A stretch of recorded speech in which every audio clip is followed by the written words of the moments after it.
The second thing is a consumer discretionary. We do believe there is an J-curve recovery, which we often have been talking about for the last 5-6 years, but this time I think we've experienced some bit of it before the Omicron wave 3 came through. And as you all must have seen, how expensive flights had become, how expensive hotels had become, how expensive, if you had to go to a restaurant sometime in November, October, early December, you would have to be really there was a waiting list for 2 hours to get into a restaurant.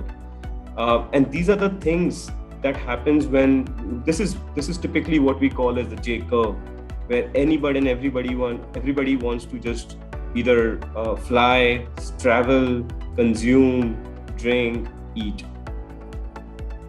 And so that is the near-term phenomena, but the longer-term transition that we often have spoken about multiple times, I won't spend too much time on this slide, but just take a step back and just try and look at the shapes that you see on your screen, right? On the extreme left-hand side was a pyramid where we had a lot of poor people and very few rich people, right? Now, fast forwarding it in 2020-30, we expect this will become more like a hammer, right? Where there will be far lower poor people and far higher middle class and rich people. The moment this shift happens, suddenly a pizza doesn't become a discretionary product. A pizza becomes a staple product, right? If you are rich, for you, pizza is a staple product. If you are poor, pizza becomes a celebratory or a Diwali lunch or very discretionary product. And that is the change in the consumption pattern also we will see, and we are already seeing. In this entire domain, what we have is Bharti Airtel, which is, as you all know, it has a 40% market share in the telecom network. Just to give you an idea that, this is one service post-COVID. We all have realized the value of data. I think I'm connected to maybe 200 people right now just because of data that is available to, a seamless data available to me at my, at my home. So what has COVID done? COVID has made us realize the importance of data. Today, if pre-COVID, there must be 1 hour where we could tolerate without having data. But post-COVID, I think even 10 minutes of data not being available is going to be incredibly suffocating to a lot of millennial population that we see today. And this is why I say that the value of data in our minds has actually gone up. But the price that we pay is still the price that we used to pay 7-8 years ago for the data. So you can imagine the price value gap, as we often call it in terms of stock prices, applies so honestly to even the case of Bharti Airtel, where we are saying the value has gone up, but the price hasn't. And thus we believe, and these companies have the pricing power because it's a 2.5 player market.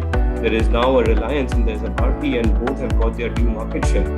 And Vodafone is marginalized. So to that extent, the pricing power is incredibly there and is waiting to be exercised. In fact, just a few weeks ago, the entire industry, which includes Jio as well, has taken a 20% tariff hike.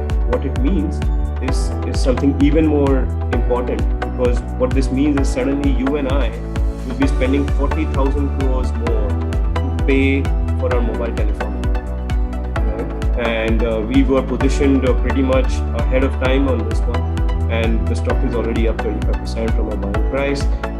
Second comes United Spirits. Obviously, this remains an ultimate. It's a spirits company, and as you all know, this is a very high discretionary item, and it's a play on premiumizing, because this is actually, if you all noticed, over the last 1 year, everything in India has become more expensive, right? We talk about bread, you talk about milk, you talk about vegetables, you talk about flying in the air, going to Goa, staying in a hotel in Goa, taking a cab, Uber, Ola, everything has become very expensive in the last 1 year. The only thing that has become cheaper on a relative basis is the price of the spirits. And that's where we believe this is the only deflationary category in the entire consumption basket. And as we discussed before, even telephone bills are inflating, right? And when something is deflating, we've often seen that consumers land up upgrading far more, right?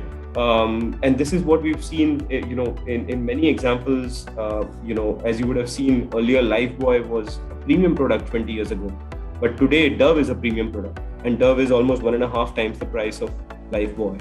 So, and this typically happens in a deflationary environment, and we believe United Spirits is squarely there, where the deflationary environment will strongly give consumers a reason to upgrade, and once they upgrade, they never downgrade.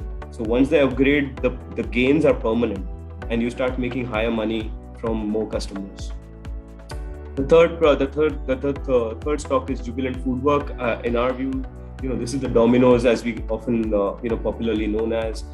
We believe this is one of those very few food businesses which have become successful.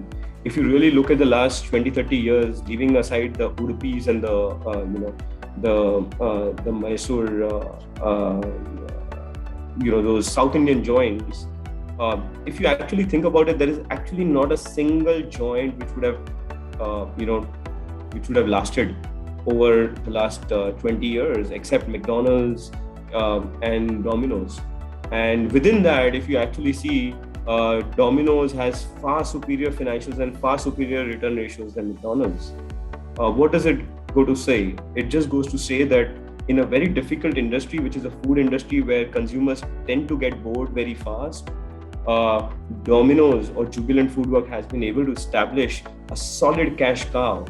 In fact, in the next couple of years, Domino's itself will be churning out about 1,000 crores of cash flows.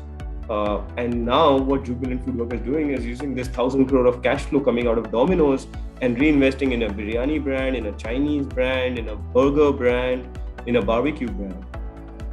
Now, whenever we've seen, when you look at successful companies like Hindustan Lever or Page or any of those things, we've often seen that they use cash flows from a profitable product and start creating more profit opportunities into the future.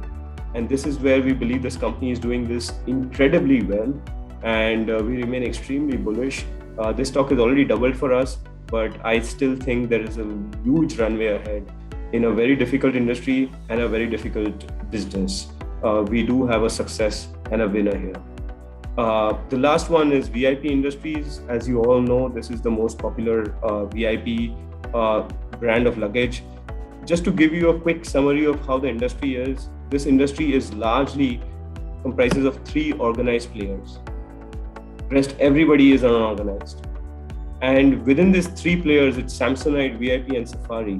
And within these 3 players, Samsonite is the one who has extremely high loans on its balance sheet because it did a massive acquisition of Tumi a couple of years ago, which leveraged its balance sheet so much that it was actually close to bankruptcy last year.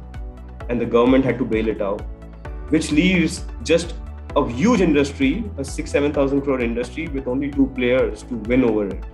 And VIP has a very strong balance sheet. It remains extremely strong, no loans, very high brand equity, very high on distribution, very high on product.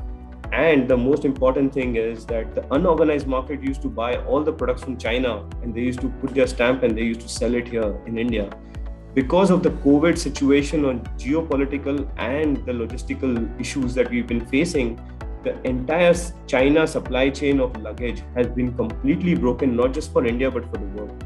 And as a result, what it does is it gives VIP a strong positioning that it can actually become the largest manufacturer of suitcases over the world because it has a manufacturing setup in Bangladesh and in India. And I think this opportunity is incredible. There can be a China plus one theory, there can be a discretionary play. At the same time, VIP can become the contract manufacturer for luggages for any of the global players today who wants to substitute China with India.